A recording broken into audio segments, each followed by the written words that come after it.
और मेरे साथ हैं आज के मेहमान सीनियर सहाफ़ी रमज़ान पीरज़ादा।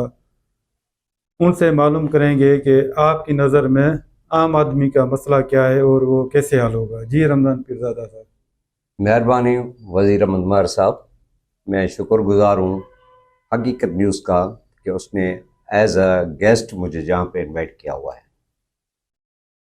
तो मैं आज तक गेस्ट हुआ नहीं हूँ, पहली मर्तबा है कि मैं हकीकत न्यूज़ के आगे अपने दिल के राज खोलना तो चाहता हूँ, पर कुछ जो है ना मैं न खोल सकूँगा।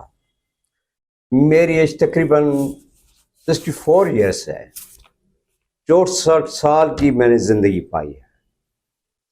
मैंने जो बचपन गुजारा है वहाँ से लेकर यहाँ डर की आने तक अपनी ज़िंदगी और यहाँ के सियासी माहौल और आम आदमी के मसले को मैंने जूं का त्यों देखा है। समझो कि पाकिस्तान बनने के बाद से आज तक आम आदमी का मसला, मेरा मसला, आपका मसला, हमारे पड़ोसी का मसला, हमारे सिटीज़न का मसला हल नहीं हो सका है। इसकी वजह क्या है? इसकी काफ़ी वजूहात हैं। एक तो इक़्तिदार आला वजूहात है जो गवर्नमेंट्स होती हैं, उनकी पॉलिसीज़ होती हैं, हमें उन पर चलना होता है। और दूसरी वजह होती है लॉ एंड ऑर्डर की। इंसान को अमन अमान नहीं मिलेगा, लॉ एंड ऑर्डर आपका सही नहीं होगा तो कोई भी इन्वेस्टर आके आपके इलाके में, मेरा पिछला कोट सक्खर से मैं बिलोंग करता हूँ, सक्खर से थोड़ा सा आगे है, मैं सक्खर और शिकारपुर से बिलोंग करता हूँ। तो वहाँ हो या जहाँ हो, कोई भी बंदा इन्वेस्टर आपके पास नहीं आएगा। जबकि आपके पास इन्वेस्टर नहीं आएगा, कोई कारोबार करने के लिए नहीं आएगा, कोई बनिया नहीं आएगा, कोई बाहर का बंदा नहीं आएगा, तो आपके पास खुशहाली कैसे आएगी? यहाँ से आप कच्चे नहीं जा सकते। जहाँ पे से बहुत बड़ी फसल होती है, आपकी राइस की फसल भी होती है, मेरे ख्याल में कपास की फसल भी होती है और भी फसलें होती हैं, तो बंदा जा नहीं सकता।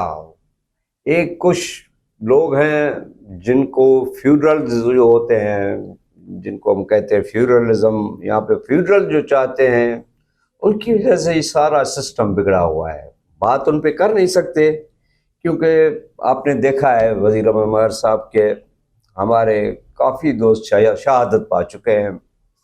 उन्हीं के खिलाफ लड़ते लड़ते जद्दोजहद करते करते काफ़ी दोस्त हमारे शहादत पा चुके हैं। हमारा नसरुल्लाह भाई भी है और एक सुमरो था कंदकोट के साइड का, और जानमंद महर साहब था। बहुत से सहाफ़ी शहादत पा चुके हैं, लेकिन हम इनसे लड़ नहीं सकते। सबसे बड़ी वजह है लॉ एंड ऑर्डर की। और उसके बाद दूसरा मसला आता है हमारे यहाँ लोकल में। हम देखें कि हमारे पास क्या कुछ नहीं है। हमारे पास माड़ी गैस कंपनी है, हमारे पास कादरपुर गैस कंपनी है, तल्लो गैस कंपनी थी, अभी एंग्रो खाद फैक्ट्री है, उसके अलावा एफएफसी, पहले पाक सऊदी का फैक्ट्री हुआ करती, अभी एफएफसी बन गई है। तो उनके लोग तो तरक्की पा गए, एंग्रो तरक्की पा गई। आपको पता होगा, मेरे ख्याल में आप भी 40-45 के तो हैं, या आपने सुना होगा तो कभी एंग्रो ईसो हुआ करती थी।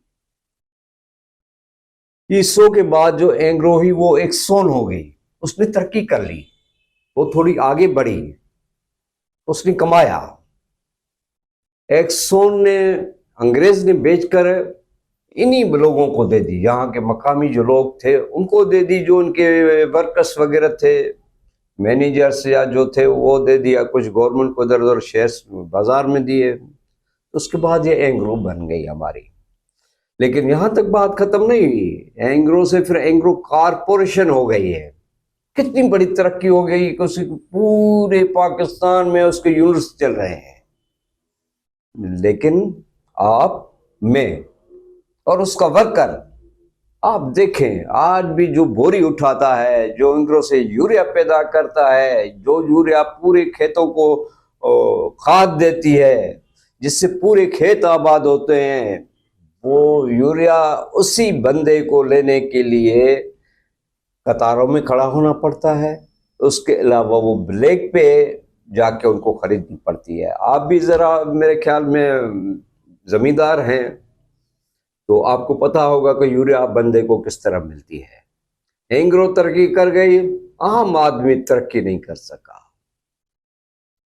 और उसके साथ आप जाएं माड़ी गैस पे, माड़ी गैस कंपनी हुआ करती थी, उसमें कुछ मकामी लोग हुआ करते थे। अभी छोटी मोटी नौकरियों के में तो मकामी लोग बहुत हैं, लेकिन आप आला नौकरियों पे देखें, उनमें कितने मकामी लोग हैं। माड़ी में देखें, एंग्रो में देखें, एफएफसी में देखें, कादरपुर में देखें, हमारे उनको छोड़ें। आप जाके फ्लोर मिल्स को देखें, आप जाके जो है ना अपना ये कमंद को क्या कहते हैं, गन्ने के उसको मिल को देखें, शुगर मिल्स को देखें, तो वहां पर सारे अकाउंटेंट्स, सारे अफसरान यहाँ के लोकल नहीं होंगे। तो लोकल बंदा कैसे तरक्की कर पाएगा? अगर यहाँ का बंदा होगा, यहाँ कमाएगा, यहाँ लगाएगा, तो आम आदमी की हालत बेहतर बनेगी। यहाँ आप घर बनाएंगे तो जाहिर है उसके लिए सरिया आप यहाँ से खरीदेंगे, उसके लिए ईंट आप यहाँ से खरीदेंगे, उसके लिए आप खाने पीने के लिए आप जो है ना अपना यहाँ से जो है ना सामान खरीदेंगे। लेकिन अगर आप यहाँ से कमा के कहीं और चले जाएंगे तो वो बंदा, यहाँ के लोग तरक्की नहीं कर पाएंगे।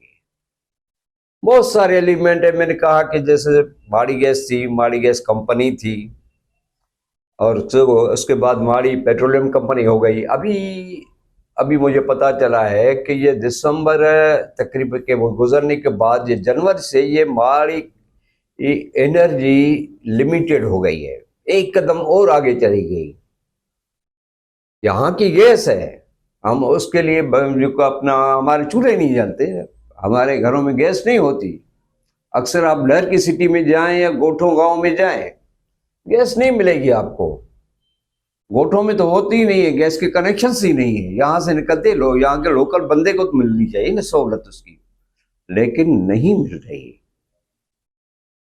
यहाँ का इशू यही है कि एक तो मैं तो उसको कहूँगा कि या जो हमारे हैं वो बुजुर्ग आदमी, वो बहुत ताकतवर हैं, हमें आगे बढ़ने नहीं देते, या हम अनएजुकेटेड बंदे हैं तो एजुकेशन हम में कम है, या हमें लड़ना नहीं आता, या अपने हकूक लेना नहीं आता।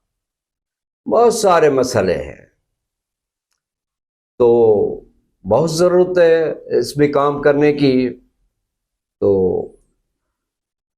देखते हैं, अव्वल तो तालीमी इदारे आप देखें,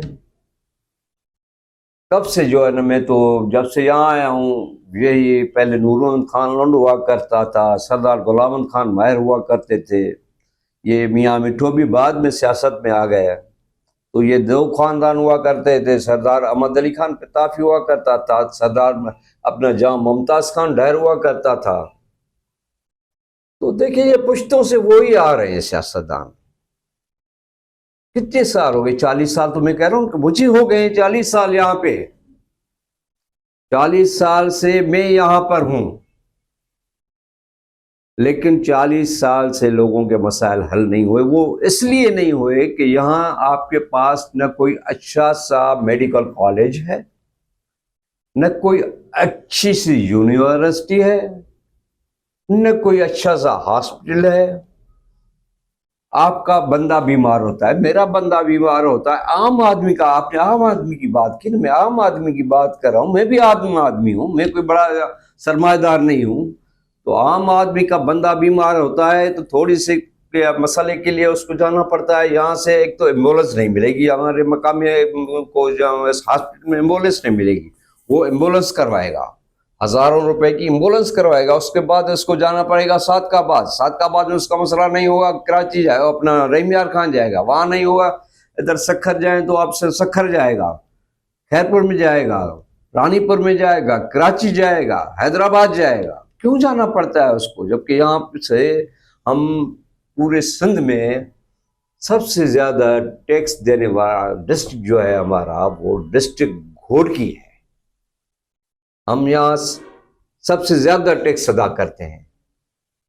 तो क्यों नहीं हमें ये सहूलतें मिल रही हैं? क्यों यहाँ मेडिकल कॉलेज नहीं है? क्यों ये मेडिकल यूनिवर्सिटी नहीं है? क्यों यहाँ डॉक्टर नहीं आ सकते, प्रोफेसर?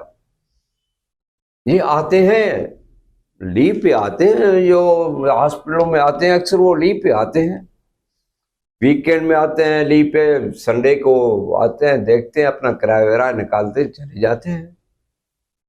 जो तकरीबन रहीमयार अपना घोड़की में भी आते हैं, मीरपुर में भी आते हैं, डरकी में भी आते हैं, तो कराची से आते हैं, इधर लाहौर इस्लामाबाद से भी आते हैं, लेकिन उनसे हमारे मसले हल नहीं होने वाले हैं वज़ीर साहब। तो हकीकत टीवी बहुत अच्छा काम कर रही है, तो इसको ये भी करना चाहिए कि सबसे ज़्यादा अवेयरनेस डालनी चाहिए लोगों को में एजुकेशन की, स्कूल्स पर काम करना चाहिए। हकीकत न्यूज़ को स्कूल पर काम करेंगे तो आगे बढ़ेंगे। यहाँ पर मैं एक छोटा सा ब्रेक लूँगा और ब्रेक के बाद यहीं से कंटिन्यू करेंगे।